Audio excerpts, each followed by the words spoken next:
알겠지? 마취 하려면 좀 뒤에 있어야겠지? 뒤에 있어야지.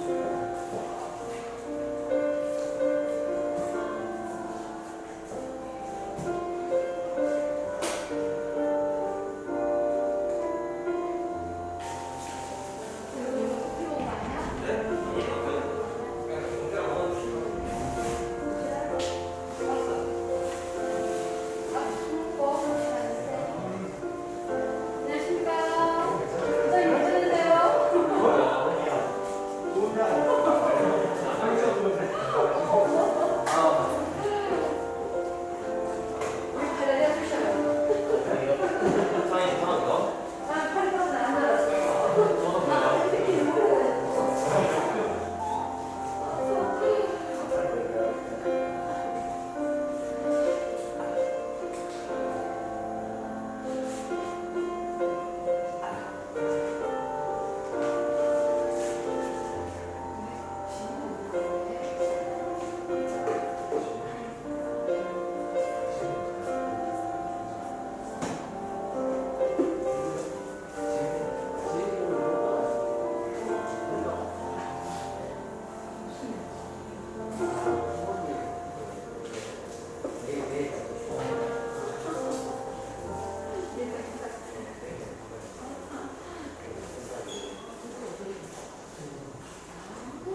사도신경으로 신앙 고백하심으로 수련의 마지막 날 예배를 시작하겠습니다.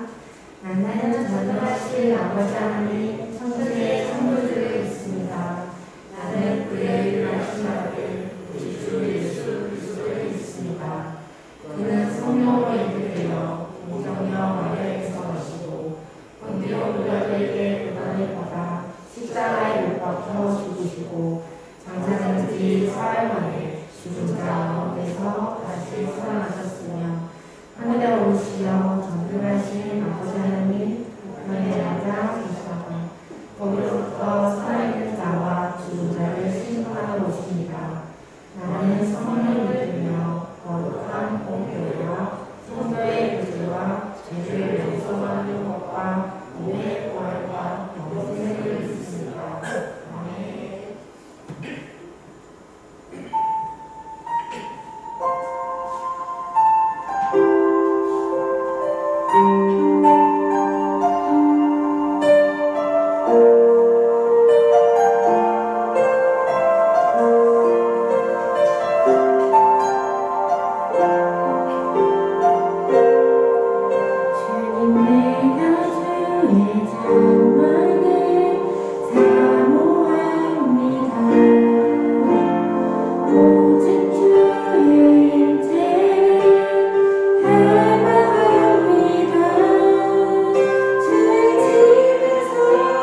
세상 모든 만물을 말씀으로 지으시고 흙으로 사람을 지으신 창조 하나님께 영광과 찬양을 드립니다.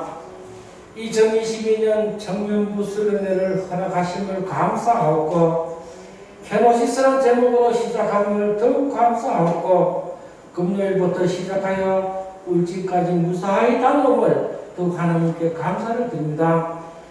두번 오늘 주일날 코로나가 심각하지만 하나님 전에 이렇게 예배하러 모였음을 하나님 앞에 진심으로 감사합니다. 제자들의 발을 씻어주신 주님, 저희들은 그 뜻을 따르지 못하고 구원받으려만 하였나이다. 저희들의 잘못을 용서하옵시고 하나님이 기뻐하는 삶을 살 수 있도록 도와주옵소서. 3년 만에 다시 시작하는 수련회입니다. 케노시스란 말대로 나를 비우고 예수로 채우는 여기 모인 청년들 다 되도록 도와주옵소서. 주 안에서 잘 자라나서 가정과 교회와 이 나라를 짊어지고 갈 훌륭한 일꾼으로 키워주시옵소서. 오늘 김동희 목사님의 귀한 말씀 듣습니다. 전하시는 김 목사님께 주의 성령께서 시시때때로 도와주옵소서. 우리 젊은이들에게는 힘과 용기와 희망을 소유할 수 있도록 하나님께서 인도하여 주옵소서. 이번 수련회로 우리 청년들 하나님을 사랑하고 이웃을 사랑하게 하옵시고 평생을 살면서 잊어버리지 않도록 하옵시고 천국에 갈 때까지 복음을 무장하도록 도와주시옵소서. 특별히 장현의 목사님과 부장 집사님과 청년들 임원들께 하늘의 평안과 은총을 내려 주옵소서. 기쁘게 감당하게 하옵시고 소명으로 잘 지도할 수 있도록 성령께서 배후에 역사하여 주옵소서. 항상 기뻐하라, 쉬지 말고 기도하라, 범사에 감사하라. 이는 너희를 향하신 하나님의 뜻이니라. 하나님 뜻대로 살아가게 하여 주옵소서.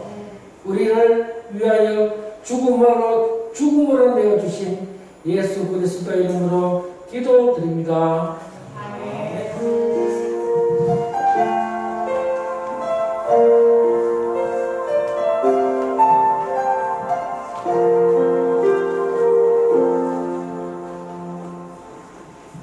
네, 이 시간 우리가 수련의 마지막 시간입니다.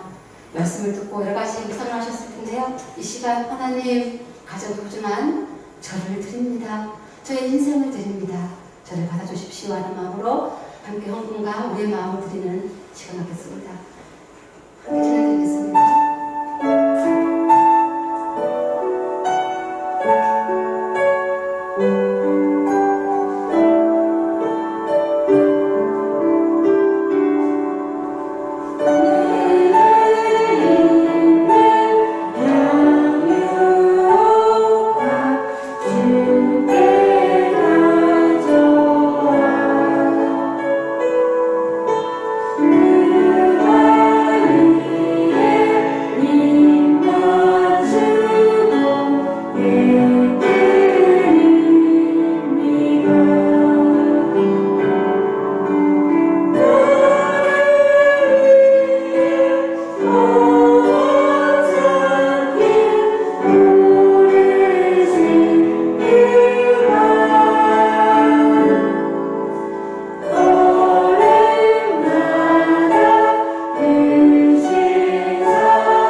주신 것을 감사드리며 주실 것도 감사드리며 예수님의 이름으로 봉헌 기도드립니다.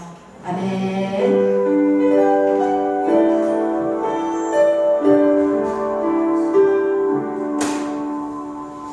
네, 우리 중에서도 또한 우리 방학 중에서도 또 내일이 쉬는 날이에요. 그래서 또 휴학하신 가정들도 많이 있더라고요. 그럼에도 불구하고 우리는 어떤 상황 속에서도 이렇게 하게 하신 것, 또 할 수 있게 된 거 감사를 드립니다. 이 시간은 특별히 우리 강사님을 모셨습니다. 우리 강사님을 좀 잠시 소개를 해드리겠는데요. 우리 김동희 목사님이시고요. 목사님은 2003년이에요. 2003년부터 우리 대구 교대에서 IVF라고 우리 청년들을 선교단체로 이렇게 하시는 강사님으로, 대표 강사님으로 대구에서 거의 한 2003년이니까 계산이 되지 않는 만큼, 네. 청년들과 함께 캠퍼스에서 사역을 해오셨고요. 지금은 예일성경 대구 지구에서 또 대표로 계십니다. 우리 이 시간 목사님 나오실 텐데요. 우리 말씀 잘 먹겠습니다는 마음으로 찬양의 박수로 마치겠습니다. 감사합니다. 잘 말씀 드리겠습니다.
이렇게 돼서 반갑습니다. 저는 방금 소개받은 김동희 목사입니다. 두 분이 박수를 쳐주셨습니다. 오늘 저희 같이 볼 본문 한번 읽어볼까요? 빌립보서 2장 1절부터 11절 말씀입니다. 빌립보서 2장 1절부터 11절 말씀입니다.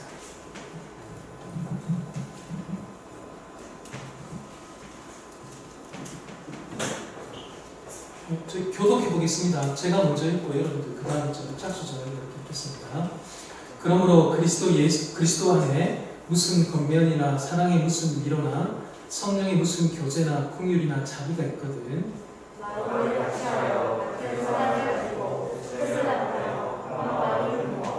아무 일에든지 다툼이나 허용을 하지 말고 오직 겸손한 마음으로 각각 자기보다 나으면 낫게 여기고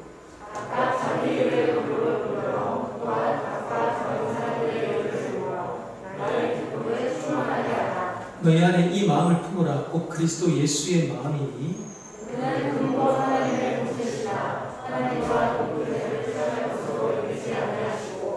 오히려 자기를 비워 종의 형체를 가지사 사람들과 같이 되셨고 사람의 모양으로 나타나사 자기를 주시고 죽기까지 돌아오셨으니 곧 십자가에 죽으시리라. 이러므로 하나님이 그를 지극히 높여 모든 이름 위에 뛰어난 이름을 주사 하늘에 있는 자들과 땅에 있는 자들과 땅에 있는 자들과 모든 이름을 예수의 이름에 경배케 하시고 같이 읽을까요? 모든 입으로 예수 그리스도를 주라 시인하여 하나님 아버지께 영광을 돌리게 하셨느니라. 아멘. 저는 여러 이제 교회들을 다니면서 사역을 하다 보니까 교회들 갈 때마다 제가 참 하나님께서 일하시는구나라는 것들을 많이 느끼게 됩니다.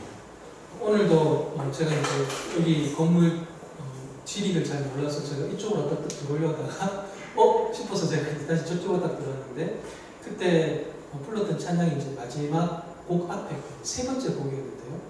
빛에 대한 그 찬양 가사가 있었습니다.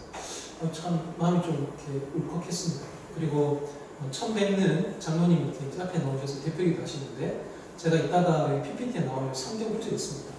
성경에 1189장인가요? 그런데 거기 수많은 구절이 있는데 그 중에 마침 이제 제가 오늘 인용해서 설명하려는 그 구절이 있는데 또 그 구절을 딱 이야기하시길래 아니 안동 용산교회가 영성이 있는 건지 제가 영성이 있는 건지 서로 좋아하면서 이제 마음이 통한 거 아닌가라는 생각하게 됩니다.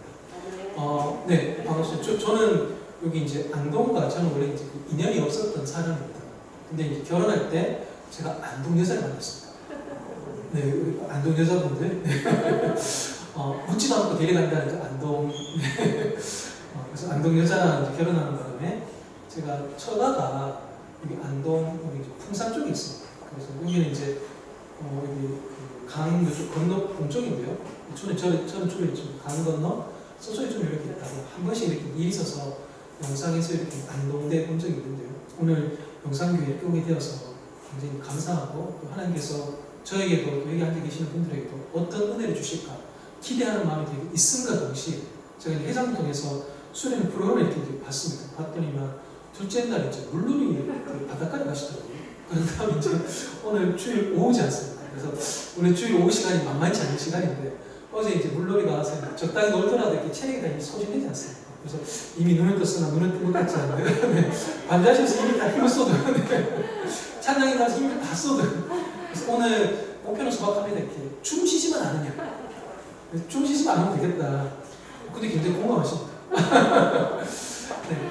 오늘 제가 이제 살펴볼 것은 이제 그 빌립보서 2장 1절부터 11절인데요. 제목은 보셨던 것처럼 비움, 체험, 이거 여러분 수련의 주제입니다. 그런데요, 11절까지 보면서 비움, 체험, 그리고 하나님의 세움이 있다라는 게 제가 여러분들하고 같이 살펴보려는 겁니다.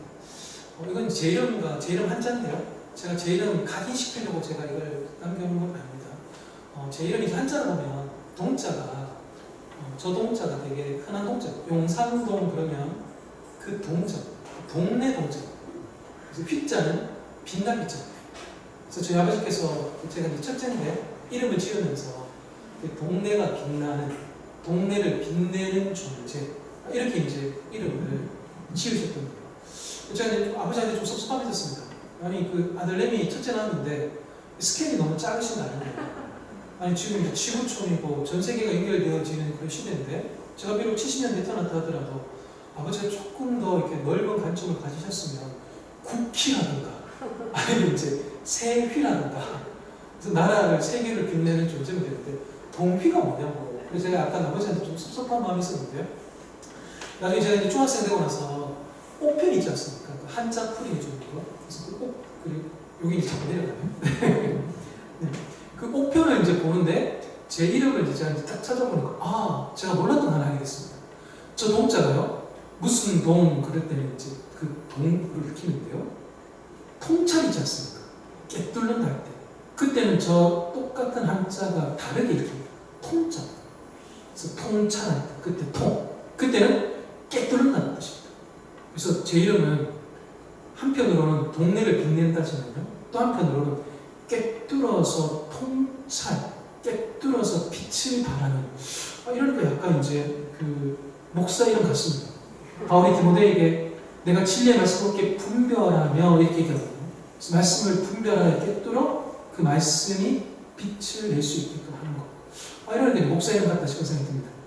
제가 제 이름 이렇게 풀이해드리는 이유는 딴 게 아닙니다. 오늘 제가 여러분들하고 같이 갔으면 하는 질문이 뭐냐니까요. 바로 빛에 대한 겁니다.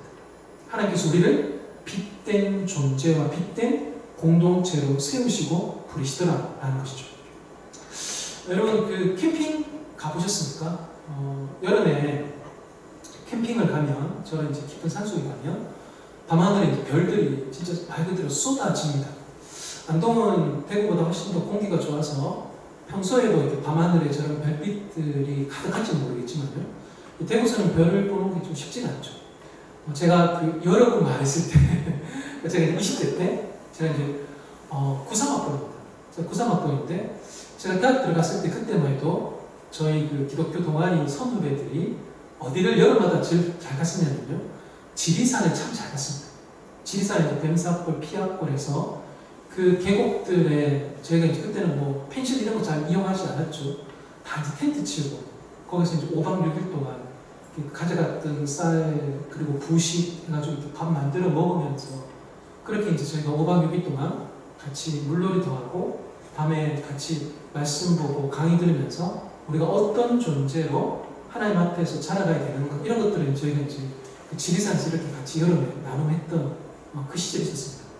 그때 제가 형들하고 또 같은 이제 우리 동기들하고 지냈던 건 너무너무 오랫동안 기억에 남지만 잊혀지지 않는 게 바로 저겁니다. 밤하늘에 빛나는 별들입니다. 근데 별이 빛나봤자 얼마나 빛나겠어? 이게 이제 대구 사람들이 정서인데요. 근데 그때 그 지리산 그 깊은 산 속에 저희가 텐트 치고 있다 보니까 캠핑장이니까 다 이렇게 나무들 사이사이에 제가 텐트를 쳤는데 그 위에 나무 사이사이에 쏟아지는 별들이 있더라고요. 나뭇잎 그 사이에 빈 공간에 모두 다 별빛이 있는 별빛 아니면 나뭇잎 가리진 것밖에 없더라고요. 너무너무 놀랐어요. 쏟아지는 별들을 보면서 우리도 태양은 안 되고 달은 안 되더라도 우리가 저 밤하늘의 별빛처럼 어두운 가운데 있는 사람들에게 소망의 한 줄기 빛을 비출 수 있는 존재가 되자면서 그렇게 서로 마음 모으고 다짐하며 그렇게 보냈던 게 저의 20대 여름 방학이었습니다. 오늘 저는 여러분들하고 이 세 가지의 주제에 대해서 말씀을 나누게 됩니다. 첫 번째가 피움입니다. 이제 5절과 8절을 먼저 보고요. 그 다음은 채움입니다. 1절과 4절을 그 다음으로 보고요. 마지막은 9절과 11절의 세움입니다. 그래서 비우고 채우고 그리고 세움 이 세 가지에 대해서 살펴보도록 하겠습니다. 먼저 비움입니다. 5절과 8절인데요. 아까 여기서 했던 5절과 8절의 내용인데 여기 5절에서 명령을 하고 있습니다. 뭐냐니까요. 너희 안에 이 마음을 품으라 라고 말씀하고 계십니다. 저희 말은 품으라게 있는데요. 원어를 보면 명료합니다. 특히 영어성경 같은 경우 보면 되게 명료하죠. 문법적 형식으로 너희 안에 이 마음을 품으라 라고 말하는 것은 선택이 아니라 옵션이 아니라 명령입니다. 반드시 품어야 될 마음이 있다라고 가르치는 거죠. 그게 뭐냐니까요. 바로 곧 그리스도 예수의 마음이다라고 이렇게 소개해주고 있습니다. 자, 여러분들도 어떤 마음이 있지 않습니까? 지금 뭐 피곤하다, 아니면 귀찮다, 아니면 기대가 된다, 재미있다 등등의 여러분들의 마음이 있습니다. 그 마음 있잖아요. 내 속에 이렇게 꼭꼭 숨겨져 있는 것 같은데도 불구하고 그 마음은 참 희한합니다. 그 마음은 반드시 드러나게 되어져 있습니다. 어떤 계기로든 말로든 행동으로든 하다못해 눈빛으로도 그게 드러나게 되어져 있는 게 마음입니다. 예수님도요 갖고 계셨던 마음이 있습니다. 그리스도 예수의 마음이라고 얘기하지 않습니까? 그 마음이 드러나게 되어진 것이 바로 6절과 7절과 8절입니다. 6절, 7절, 8절 제가 읽어보면요 근본 하나님의 본체신데 하나님과 동등됨을 취할 것으로 여기지 아니하시고 마음이 표현된 거죠. 그래서 오히려 자기를 비우셨고 종의 형체를 가지셔서 사람들처럼 되셨다. 마음이 지금 표현이 된 겁니다. 그 다음에요 사람 모양으로 나타나서 자기를 낮추시고 복종하시고 죽으셨다 되어 있습니다. 낮추시고 복종하셨고 죽으셨다. 이게 다 행동들입니다. 강렬한 행동들을 나타내는 동사인데요. 이 동사가 다 어디서 출발했던가? 바로 어떠한 마음에서부터 출발했다. 마음. 그 마음이 어떠함으로 드러났던 것. 그게 바로 예수님의 일생이었던 거죠. 예수님 관련해서 지금 저기 8절에 소개하고 있는 세 가지 동사가 있습니다. 낮추셨다, 복종하셨다, 그리고 죽으셨다라는 세 가지 동사입니다.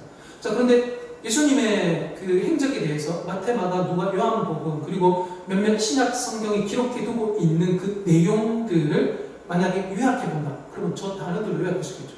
낮아지셨다. 네. 물리적으로도 하늘에서 땅으로, 존재적으로도 하나님이신데 사람으로 이렇게 낮아지신 거죠. 자, 그 다음 예수님께서 뭐 하셨습니까? 마지막에 죽으셨습니다.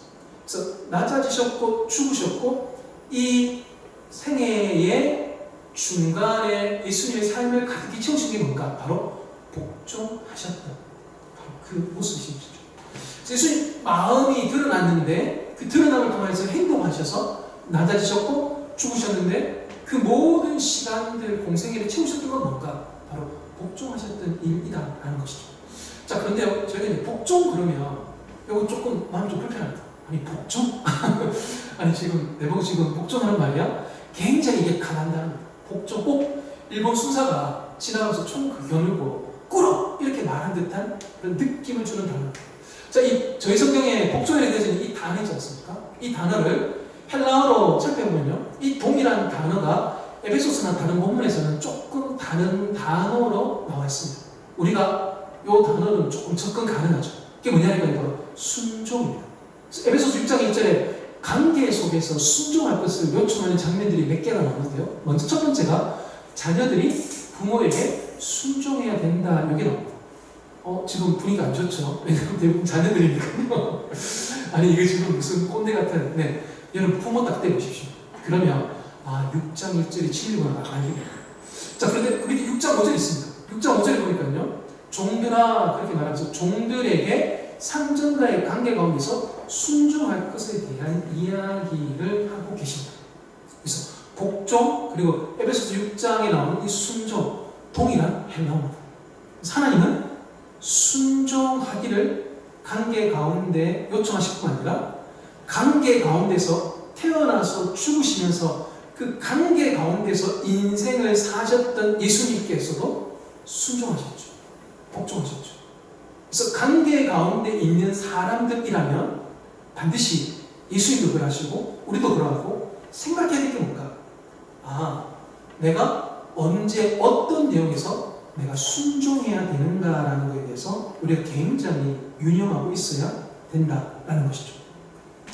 자, 여러분들 이제 제가 이제 복종해서 조금 단어를 순화시키고자 순종하는데요. 근데도 눈빛은 지금 부드럽지 않습니다. 지금 맞아라는 거지. 지금 맞아라는 거지. 네. 오늘 저 강사가 목사님과 교회에 순종하라는 거구나. 절대 그렇지 않습니다. 네. 자, 여러분 이 순종이라는 단어가 있는데요. 이 순종이라는 단어의 의미를 저는 좀 알 필요가 있습니다. 내 의지와 상관치 않고 꿇어 엎드리는 것이 결코 성경이 말하고 싶은 순종이 아닙니다. 성경이 말하는 이 순종의 의미는 이겁니다. 귀 기울여 듣는 겁니다. 그래서 지금 저 아이가 귀를 쫑긋해서 부모님, 선생님의 말을 귀 기울여 듣겠다라고 하고 있는 요거 있죠. 여기 바로 순종이고 복종입니다. 관계 가운데서 예수님께서 복종하셨다. 부모와 자녀 간에 종과 상전 간에 순종하라는 것은 무슨 뜻이냐니까요. 이 관계 가운데서 내가 해야 될 일, 내가 처해야 될 입장, 그게 무엇인지에 대해서 귀 기울여 듣는 자세, 그게 바로 복종이고 순종인 것입니다. 예수님께서 비움에 대해서 지금 바울이 이야기하고 있는 장면인데요. 그 비움이 결국 어디로 가는지 아십니까? 그 비움이 결국 복종으로 가고 그 비움이 결국 귀 기울여 듣는 대로 간다는 것이죠. 헤노시스, 예수님께서 자신을 비우셨다는 것을 아까 장로님께서 대표기도 하시면서도 잘 언급해 주셨는데요. 자기를 비운다? 이건 내가 무의 상태로 들어가는 게 아닙니다. 자기를 비운다라는 것은요, 내 뜻과 내 의지를 앞세우지 아니하고 이 관계와 이 상황 속에서 내가 먼저 귀 기울여 들어야 될 것이 무엇인지를 알아 내가 귀 기울여 들어야 되는 것으로 내 마음과 내 행동과 내 말들을, 내 시간들을 그렇게 이어가게 만들겠다라는 것이죠. 그래서요, 우리가 예수님처럼 비웁시다라고 말을 한다면, 그러면 떠올려야 되는 것은, 내가 이 상황과 이 관계 속에서 내가 귀 기울여 들어야 되는구나라는 것으로 우리가 해석할 필요가 있다라는 것입니다. 여러분, 이게 비운다라는 것은 이게 점점 이제 0이 된다는 겁니다. 채운다라는 거는요, 점점 이렇게 100이 되어서 간다는 거예요. 여러분, 저 시소 있지 않습니까? 시소 되게 저게 좀 얄궂은 그 놀이기구입니다. 제가 저거 볼 때마다 참 이렇게 많은 것들을 생각하게 되는데요.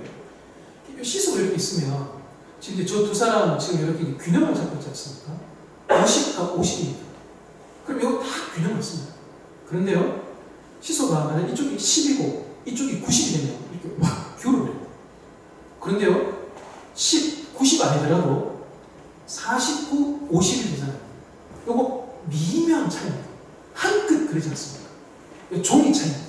근데 요 49, 51인데 시소가요 팍 이러진 않지만 이렇게 기울어져요. 그래서 만약에 48, 52면요 여기 이제 눈에 더 들어오죠. 40, 60이 되면 현격하게 어디가 더 무거운지가 딱 이렇게 이제 분별되게 되어져 있습니다. 비운다라는 게요 체험의 첫 번째 단계입니다. 비우면요 한쪽이 점점 무겁게 됩니다. 비운다라는 거는요 내 안에 완벽한 영을 만든다는 것이 아니라 어떤 영역을 영으로 만드는데 어떤 영역은 더 무겁게 더 배구로 만들겠다는 겁니다. 그래서요 비우는 것은 하나님의 뜻을 잘 귀결을 듣는 것과 연결된다는 거죠. 나를 점점 49, 40, 30으로 만들수록 그 하나님의 뜻에 대한 귀 기울임은 51, 60, 70으로 되어져 가기 때문인 것입니다.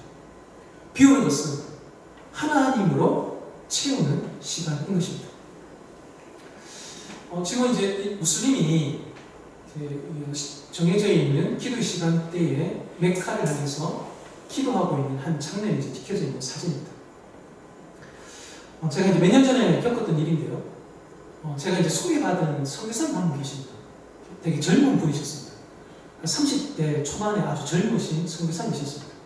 그래서 결혼해서 선교지 나간 지 몇 년 되지 않으신 선교사님이시고 아직 이제 목사 안수를 받지 아니하신 그래서 약간 이제 선교지에 나가셔서 몇 년 동안 단기 선교하시고 국내에 들어와서 목회해서 목사 안수 받고 다시 이제 선교 나가려는 그런 계획을 갖고 계셨던 선교사님이십니다. 이분이 이제 아프리카에서 사역을 하고 계셨거든요. 그래서 아프리카에서 한 2년 정도 사역하시고 난 다음에 국내에 이제 귀국할 일이 있어서 귀국 잠시 하셨어요. 한 몇 달 정도 이제 일이 있어서 귀국하셨는데, 그때 제가 이제 그분 소개받아서 이제 저를 그분에게 소개해 준 이제 그 소개자, 그리고 그 선교사님, 저 이렇게 이제 세 명이서 같이 식사를 하게 됐습니다. 그래서 선교사님이 이제 접대를 해야 되다 보니까 이제 뭘 좋아하실까? 제가 이제 소개해 주신 분하고 저희 둘이서 이제 막 논의를 했습니다.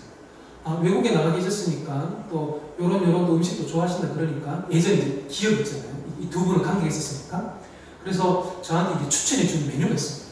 이게 뭐냐겠지? 김치찜입니다. 대구에 이제 김치찜 하는 식당이 몇 군데 있거든요. 유명한 식당이 있어서 제가 그러면 김치찜 이렇게 해서 이제 같이 좀 드시면 또 그리고 근처에서 차 한잔 마시면 되겠다. 저희가 이제 상의가 되어가지고 그 선교사님한테 연락을 드렸어요. 선교사님 대구 여기 중앙로에 여기 식당에서 만나겠습니다 드리면 선교사님이 네 하고 이렇게 답이 왔습니다. 남자분이시거든요.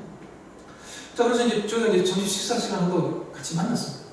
만나서 이렇게 이제 담소를 나누고 이제 식사가 막 들어왔습니다. 들어와서 이제 저희가 이제 밥을 막 먹기 시작했습니다. 근데 밥을 막 먹는데 이 선교사님 행동이 조금 이상한 겁니다. 뭐냐니까 밥을 같이 먹고 있는데 이분이 이 중간에 이제 김치찜이 이제 메인이니까 김치찜이 이렇게 놓이지 않습니까? 식탁에. 그럼 다른 이제 사이드 반찬 이렇게 놓일 때 이분이 이제 김치찜 식당에 가면 이제 콩나물 무친 거, 김 뭐 이런 거 이제 기본적으로 주거든요. 아니 이분이 지금 김하고 콩나물을 먹는데 다른 반찬을 먹는데 아니 지금 메인 반찬인 김치찜은 손을 안 대는 거예요. 이상하다 싶어가지고 밥 먹다가 제가 이제 우연히 그걸 딱 봤는데 제가 이제 계속 밥 먹고 있는데 밥그릇 지금 이제 반 비워졌고 막 그런데 이분이 계속 김치찜을 안 치는 거예요. 아니 돼지고기라서 이렇게 속상하셨나? 아니 저기 소고기를 대접했어야 됐나? 아니면 안동 고시장에 가서 이렇게 그 유명한 그 찜닭집 있지 않습니까? 그 두 군데 있잖아요. 그 되게 손님 많은 그 두 집 있잖아요. 거기를 가야 되나? 제가 되게 이제 좀 당황해했습니다. 우리 둘이 상의해서 정한 건데 좀 결례를 했나? 역시 손님 대접은 소고기인가? 아니면 횟집 갔어야 됐나? 이렇게 고민막하다가 제가 이제 어렵사 이렇게 여쭙습니다. 선교사님 혹시 메뉴가 좀 마음에 안 드시냐고? 혹시 이렇게 김치찜 안에 돼지고기 들어갔잖아요. 이거 좀 싫어하시냐고? 안 드시냐고? 이렇게 저희가 좀 얘기하다가 선교사님이 김치 좋아하시고 매콤한 거 좋아하시고 돼지고기 좋아하신다는 선교사님의 친구분의 기억을 가지고 제가 이렇게 이제 모셨는데 혹시 좀 불편하시냐고 제가 이렇게 어렵지 않게 이렇게 말을 꺼냈습니다. 그랬더니 이제 선교하시는 말이 자기가 정말 좋아하는 것 같아요. 그게 돼지고기고 그리고 김치찜은 자기가 정말 좋아하는 거예요. 돼지고기 좋아하고 매콤한 거 좋아하니까 이게 이제 이 두 개의 궁합이 이 김치찜은 자기가 너무너무 좋아하는 거예요. 그러니까 친구한테 고맙대요. 자기 옛날의 식성을 기억해 주고 있었어요. 그런데 김치찜 먹고 딱 들어왔는데 근데 이제 이분이 지금 밥 거의 이제 절반 넘게 먹고 있는 상태인데요.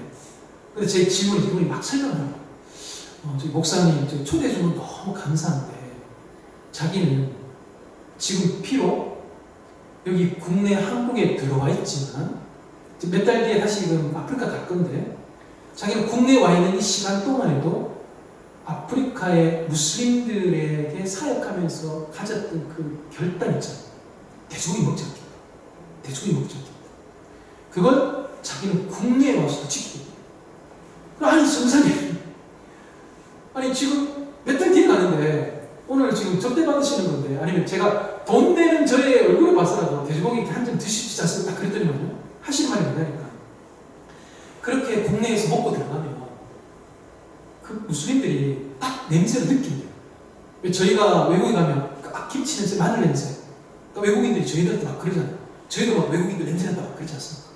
그래서 자기는 그것도 그거지만 무슬림 사회 딱 나가면서 20대 때 그 후반에 나가면서 결단했대요. 돼지고기 먹지 않겠다. 그래서 한국에 딱 들어와서 혹시나 누가 자기를 초대해서 같이 식사 자리 마련해 줄 때 그들이 결정하는 그 식당에 대해서 어떤 토도 달지 않겠다. 가서 다른 반찬을 먹을 때 잘 설명드리겠다.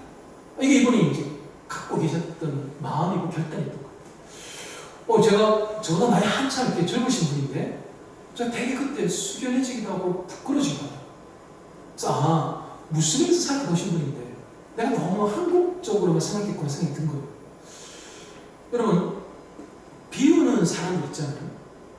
내 생각을 비우는 것뿐만 아니라 내 아주 오래된 음식에 대한 습성이 있습니다. 돼지고기를 좋아하고 매콤한 것을 좋아하고 근데 이분은 하나님이 그를 부르셨다라는 그 부르심에 대한 무게를 두었기 때문에 김치에 대한 돼지고기에 대한 그 본능적 끌림 있잖아요. 이걸 점점 비워가시는 거죠.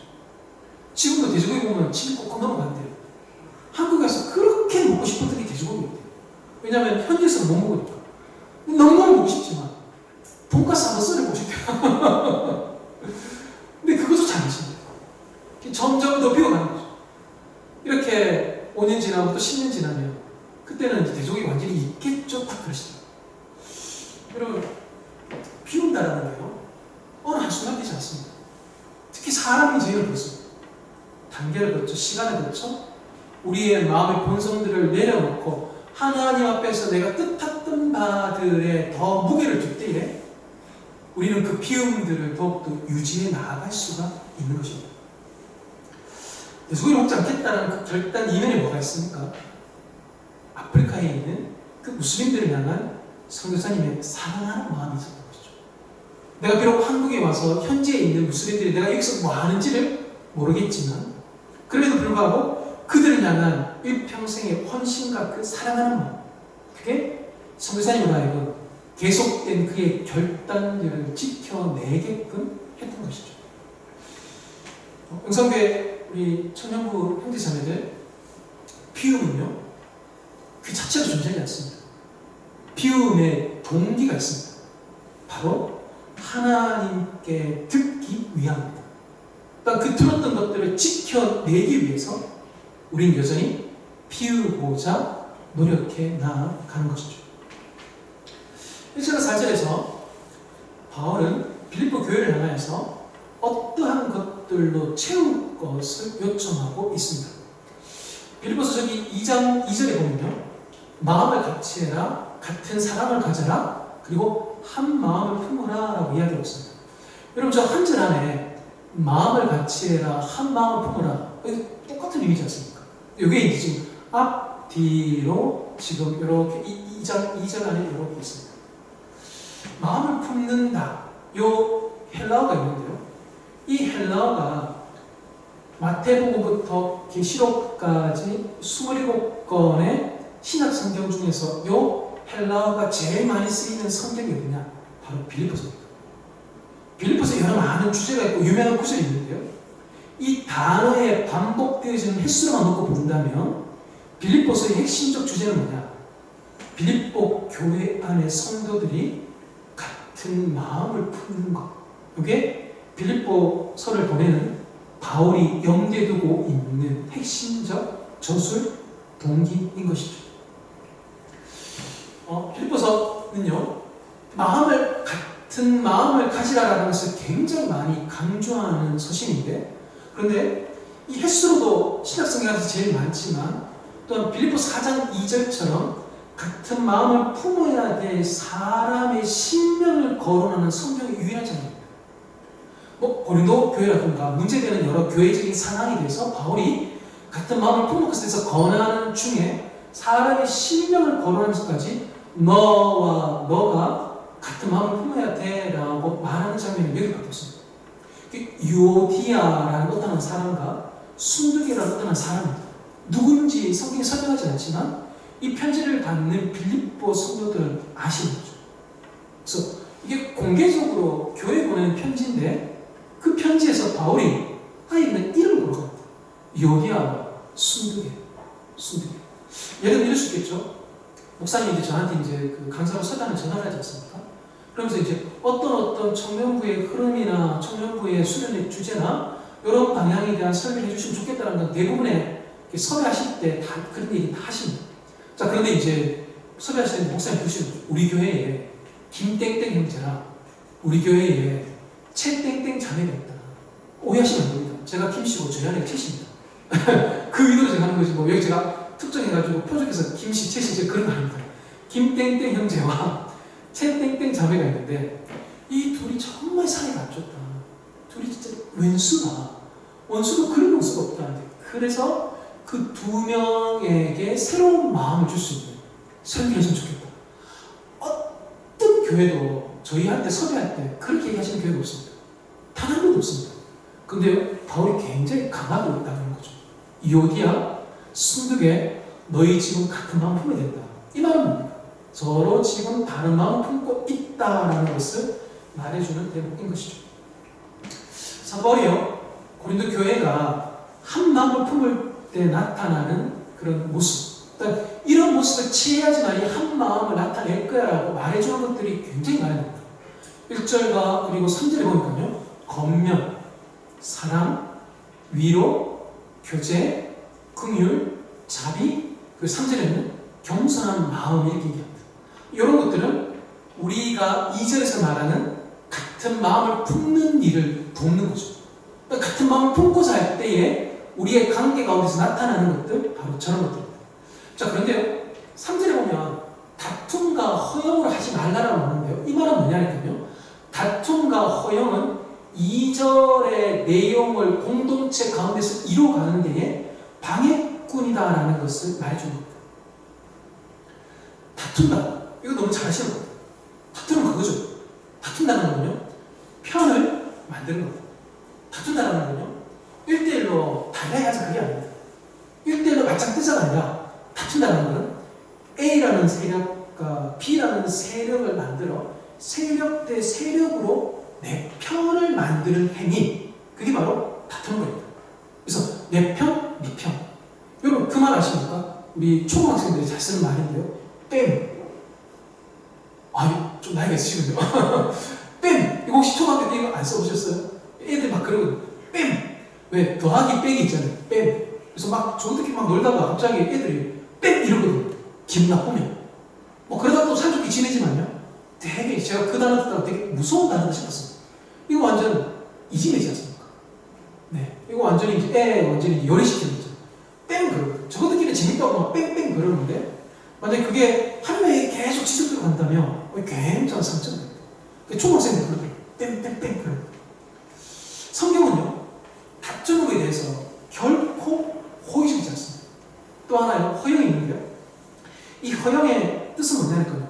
헛된 영광입니다. 헛된 영광을 추구하는 것. 그게 달리 말하면 이름 내는 것. 이름 내는 것. 제가 이전에 가르쳤던, 제가 대구교대에서 제가 오랫동안 살고 있는데, 제가 가르쳤던 그 형제가 있습니다. 지금 이제 나이 꽤 많은 집사님으로 교회를 잘 섬기고 있는데요. 이제 대구교대니까 다 이제 초등학교 교사거든요. 근데 이 형제 집은 이제 그 아들 둘입니다. 아버지께서 이제 목사님이십니다. 지금 이제 은퇴하셨는데, 근데 얘가 자라면서 아버지 목사님한테 계속 들었던 말이 있어요. 뭐냐니까 이름 내려고 하지 마라. 이게 어릴 때부터 아버지가 자기들을 가르치면서 했던 아주 중요한 메시지. 근데 아버님 참 대단하시다 싶었던데요. 근데 그 아버님의 첫째 아들, 제가 가르쳤던 이 학생, 이제 교사고요. 둘째 아들 있는데요. 둘째 아들 치과 의사입니다. 지금 이제 치과 대학의 교수로 있습니다. 의사인데 이제 교수로 있으면서 지금 그렇게 이제 섬기고 있는데요. 그 아들 한 명은 지금 선생님이 됐고, 또 아들 한 명은 지금 의사입니다. 근데 아버지가 그걸 알고 하신 건 아니죠. 어릴 때부터 이 두 남자아이에게 가르치신 거. 이름 내려가지 마라. 그러니까 얘가 그걸 많이 들어보니까, 얘가 이제 공동체에서 이제 3학년 되고 4학년 돼서 리더십 발휘하다 보니까, 얘가 자꾸 그 말을 많이 해요. 동기들에게, 후배들에게, 한 번씩 저한테도. 간사님, 목사님, 이름 내려가지 마십시오. 지금 이 집사님인데, 이번 여름에 저도 한번 만나기로 했는데, 만나면 은연중에 묻어 나오는 곳 3개가 있습니다. 이름 내지 말자는 거죠. 잘 교육받은 거죠. 허영은요, 이름 내는 겁니다. 어디 이제 이름값 하려고 하느냐, 이름 내려고 하느냐, 그런 거죠. 근데 다툼도 성격이 호의적이지 않는데, 허영은요, 이 후폭풍이 어마어마합니다. 성경은요, 다툼에 대해서 결코 호의적이지 않습니다. 야고보서 3장 14절에요. 여러분 같이 한번 읽어볼까요? 너희 마음속에 독한 시기와 다툼이 있으면 자랑하지 말라는 것입니다. 보통 저게 교회에서 반대로 가는 경우가 있습니다. 봤지? 내 뒤에 백그라운드. 봤지? 내 뒤에 세력. 이걸 자랑해요. 그러면 안 되죠. 편먹고 있다는 것을 자랑하면 안 되는 공동체가 바로 교회입니다. 3장 16절요. 야고보요. 시기와 다툼이 있는 곳은 혼란과 모든 악한 일이 있다. 아니 왜 우리 교회가 이렇게 혼란스럽지? 왜 우리 교회 공동체가 혼란스럽지? 왜 우리 교회의 청년부가 하나님 우리에게 주셨던 그 비전을 향하여서 우리가 왜 걸어가지 못할까? 우리 다 그런 마음이 있는데도 불구하고 원인이 있는 거죠. 질병은요, 원인이 꼭 있습니다. 뭔가 시기와 다툼이 있는 거죠. 내 편, 네 편이 있는 겁니다. 시기도요, 정밀한 정의를 따지자면 다툼과 다르겠지만 거치게 따지면 다 내 편, 네 편입니다. 내 편, 네 편이 있는 곳에는요, 혼란과 악한 일밖에 없는 것. 이게 성경이 말하고 있는 내용인 것입니다. 또 하나요, 허영 있지 않습니까? 바울이 금했던 그 허영, 이거 헛된 영광입니다. 저기 갈라디아서 5장에 나오는 저 헛된 영광은 여기 빌립보서 2장에 나오는 이 허영과 똑같은 원어입니다. 이걸 이제 갈라디아서 5장에서는 헛된 영광이라고 풀이되고 있습니다. 근데 헛된 영광을 구하는 경우에 어떤 일이 생깁니까? 노엽게 하거나 서로 투기하게 되어지는 것이죠. 그래서요, 이름 내겠다, 이름 내려고 내가 편을 만든다, 그룹핑을 한다. 그럴 때 혼란과 다툼밖에 없는 것. 이걸 성경은 경고하고 있는 것입니다. 이런 공동체 대표적인 게 바로 고린도 교회입니다. 그래서 바울이 고린도 교회에게 한 몸됨을 강조하면서 이러지 마 이렇게 얘기했던 것이 바로 12장 21절입니다. 눈이 손 보고 쓸데없다. 그 다음요, 머리가 발 보고 쓸데없다. 아니 제가 만약에 머리만 가지고 있고 손만 가지고 있고 제가 발이 없으면 제가 운전해서 제가 안전을 수가 없습니다. 여러분, 제가 어제 이 손톱 중에 어느 한 부분에 이제 뭔가 나가지고 제가 손톱 깎기 말고 그냥 손톱으로 이렇게 탁 뽑았습니다. 뽑았더니 막 피가 막 나는 거예요. 그래서 휴지를 이렇게 눌렀는데 잘 안 멈추는 거예요. 그래서 이렇게 제대로 딱 끄였는가. 그러다 아프더라고요. 살짝 물다니 또 아프지 않습니까? 따끔하지 않습니까? 이게 몸인 겁니다. 하나님 우리를 몸이라고 합니다. 지금 저 제일 끝에 앉아있는 자매가 있습니다. 제 앞에 앉아있는 형제가 있습니다. 둘의 공통점은 흰색 마스크에 위에 흰색 옷 입은 거 말고는 다른 공통점은 모르겠지만요. 근데 제 끝에 있는 자매하고 제 끝에 있는 형제 거리가 먼 만큼 마음도 멀면 안 됩니다. 저기서 아야 그러면 여기 다 알아야 됩니다. 누가 아프면 다 멈춰야 됩니다. 너 빼고 우리 간다. 그러면 안 됩니다. 누가 한 명 아야 그러면요 멈춰야 됩니다. 경주에 있는 한 교회인데요. 한 60명, 70명 정도 되는 교회입니다. 침례교 교단의 교회입니다. 이 교회가 젊은이들 중심으로 대학가 인근에 있는 교회인데요. 젊은이들 중심으로 만들어진 교회입니다. 그래서 교회 세워진 지는 거의 한 15년, 20년 이제 돼가는 것 같은데요. 제가 이제 그 교회 아시는 분 있어서 제가 그 교회 얘기를 제가 좀 들어봤는데요. 제가 그 교회 얘기 듣는 중에 제가 제일 도전받은 거 있습니다. 감동받기도 하고 도전받은 거. 뭐냐니까요. 그 교회에 입원한 자매입니다. 그 자매가 교회를 지금 잘 못 나옵니다. 왜냐니까 아버지가 우리 딸님이 교회 가는 것 꾹꾹 반대하십니다. 그래서 아버지가 절대 교회 가면 안 된다. 한 집에 두 종이 있어서는 안 된다. 그런 분이 바로 이제 그 자매의 아버지였습니다. 그래서 이 교회가 이제 그때 이제 교회 개척하고 나서 몇 년 안 됐을 때인데요. 성도가 한 30명 정도 되었을 때입니다. 근데 그때 이제 이 목사님이 이제 그 자매가 이제 못 나오니까요. 어떻게 됩니까? 안타깝다. 그럼 우리가 할 수 있는 게 뭐겠을까? 전화하거나 아니면 다른 날 그 자매 찾아가서 이제 신방에서 근처 카페에서 만나서 이야기 나눠서 위로하고 그를 위해서 기도하고 또 잘한다면 아버지 만나서 한번 설득해보는 거. 이게 우리가 할 수 있는 최선이죠. 자, 근데 이 교회는 좀 발생이 좀 달랐습니다. 그 자매가 교회 안 온다고? 안타깝네. 우린 예배 드리자. 그러지 않습니다. 우리는 한 몸이 해가지고 그 목사님 어떻게 했냐면 주일날 주일날 가자! 그랬습니다. 그래서 그 교회 30명이 차 타고 차 하나 타고 그 자매 집이 교회에서 30분 떨어져 있대요. 30분 떨어져 그 자매 집에 다 간 거예요. 다 가가지고 그 자매 집에서 예배를 드렸대요. 부모님이 이제 깜짝 놀란 거죠. 친구도 온다 그러니까 부모님이 이제 친구 관계를 받지 않는 분이니까 오세요 했는데 30명이 끊어졌대요. 아파트 그 말이 막 앉아가지고 뭔가 싶었더니만 그 목사님이 이제 되게 이분이 이제 그게 좋거든요. 넉살 좋거든요. 아유 아버님 누구누구가 예배 못 온다 그래가지고 아유 이런 안타까운 일 있습니까? 그래서 교회인들은 꼭 예배 드려야 됩니다. 그래서 저희가 대신 여기 와서 예배 드리려고 왔습니다. 딱 그러십니다. 그리고 이 아버지 되게 놀랐습니다. 그래서 이 교회 와가지고 이분들 여기 와서 예배 드리고 그 다음 주에 어떻게 했을까요? 가자! 이렇게 온 거예요. 주일 날내를 그 자매 집 아파트 그 말에서 있더라고요. 그 두 번, 세 번 되니까 아버님 어떻게 하셨어요? 그랬습니다. 손님 대접도 한두 번이지. 야, 이거 내가 계속 나오면 얘네들 계속 오겠네 싶은 거예요. 근데 아버지 머릿속에 딴 생각이 들어요. 뭐냐니까? 내가 기독교 잘 모르지만, 제가 그 다음 듣다가 참 눈물 날 뻔했는데요. 그 다음, 내 기독교 잘 모르겠지만, 근데 내가 이분들, 저 교회 목사님 내가 잘 모르는 사람이지만, 너무 고맙다. 우리 딸이 사랑받고 있구나. 이게 이 아버지 마음속에 잘 이달려있거든요.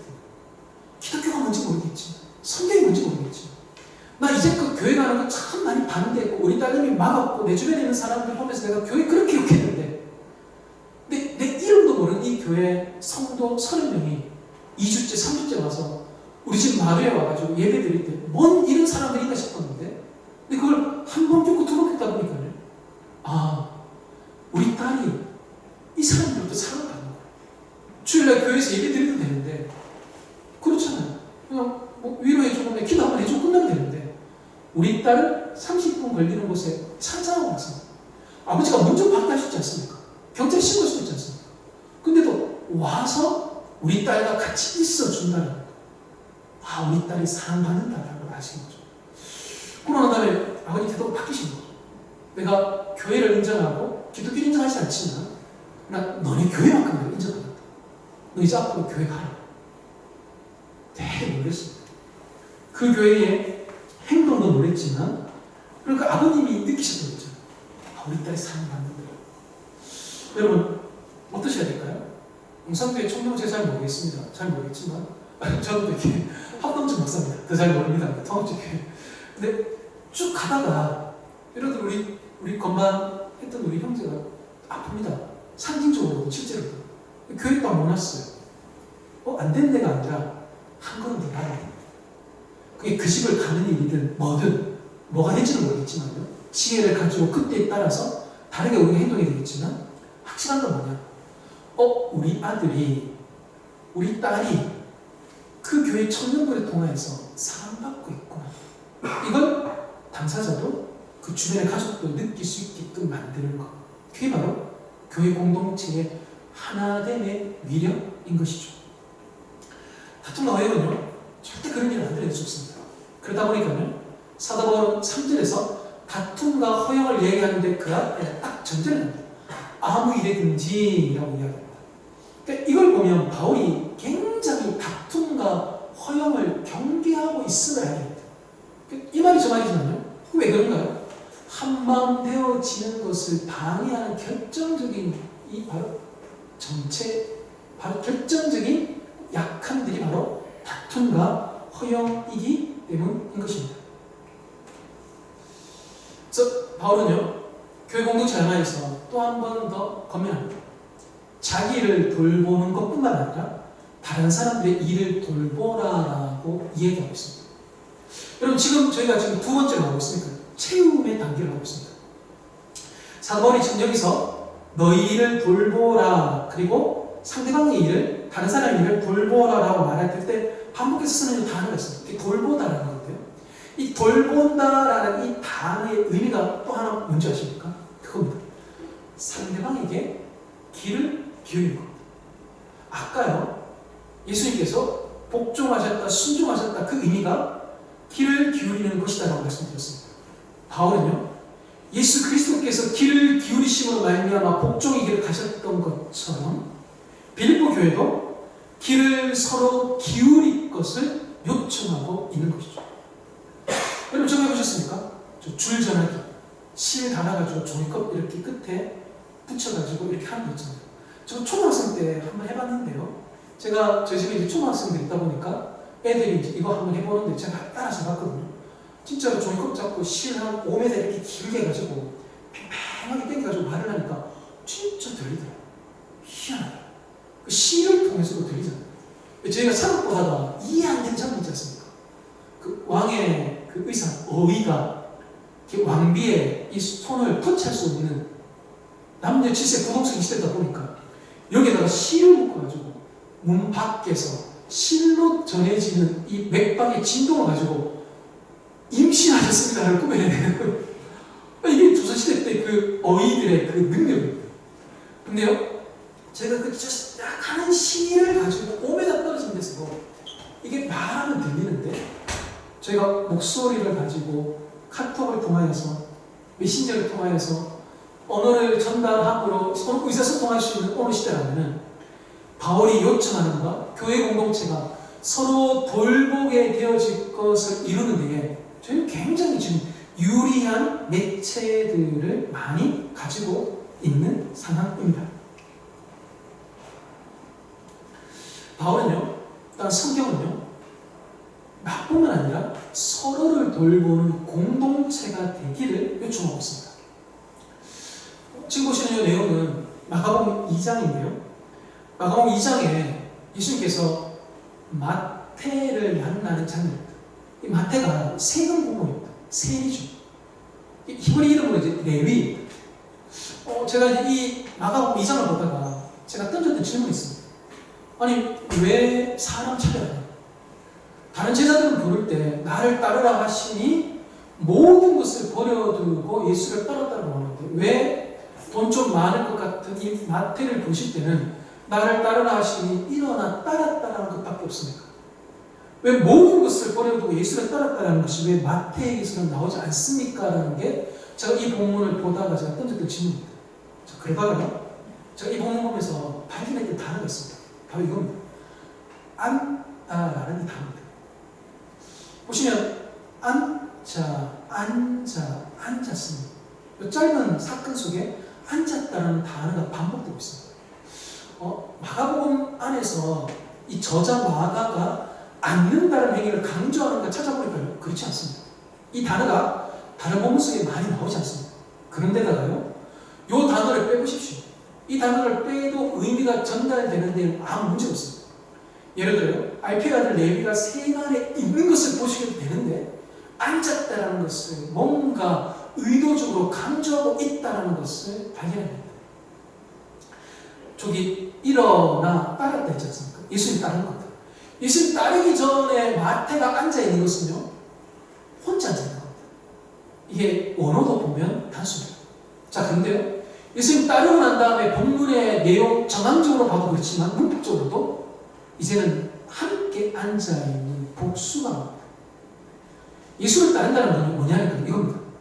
혼자 앉아있는 삶에서 더불어 함께 앉아있는 삶으로 바뀌는 겁니다. 이게 제자입니다. 그러니까 예수의 제자가 된다는 것은 무슨 의미가 있는가? 혼자 앉아있는 삶을 이제는 끝을 내고 저는요, MBTI가 ISTJ입니다. 수치가 다 높습니다. 저는 무인도에서 혼자 100일이고 1년이고 살 수 있는 사람. 제 성향과 너무 잘 맞는 프로그램이 있습니다.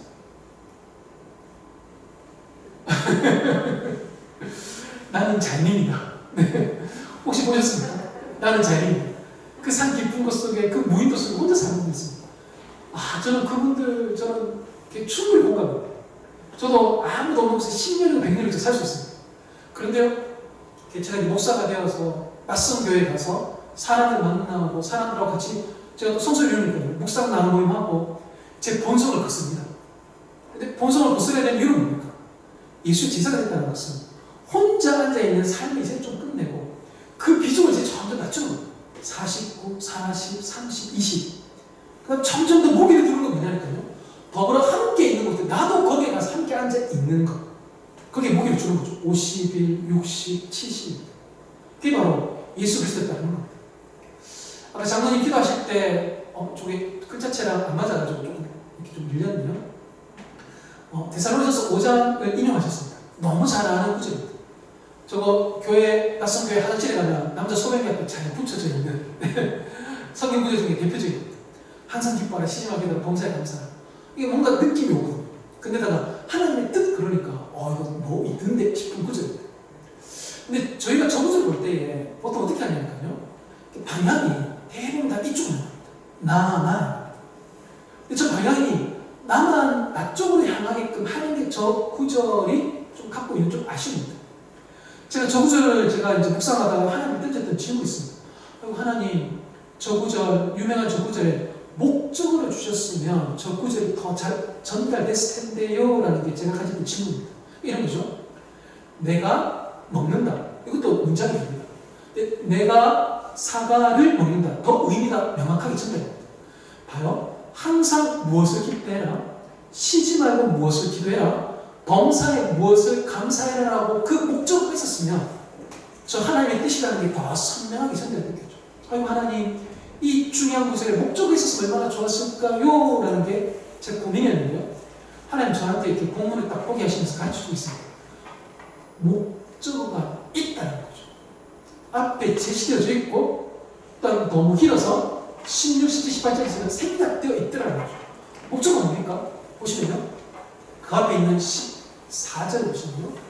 형제들아, 너희를 권면하노니 게으른 자들을 공개하며 마음이 약한 자들을 격려하고 힘이 없는 자들을 붙들어주기 위해 모든 사람이 오래 참으라는 겁니다.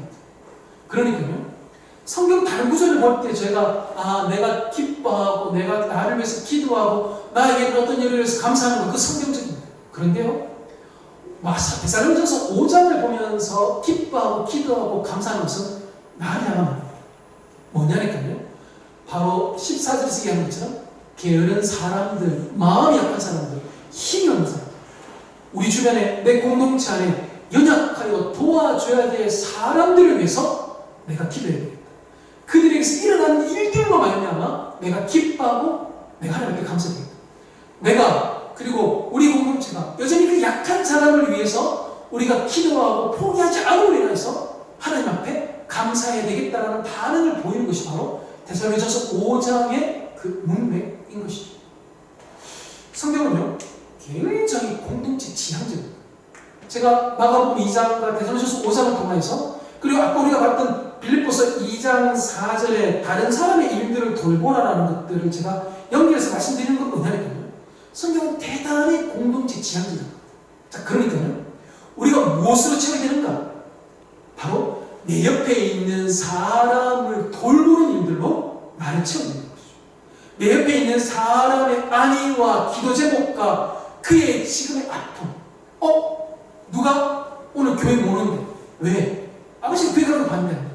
그게 지금 우리 공동체를 다 움직이게끔 만드는 중요한 이슈로 가득히 채우게끔 만드는 것.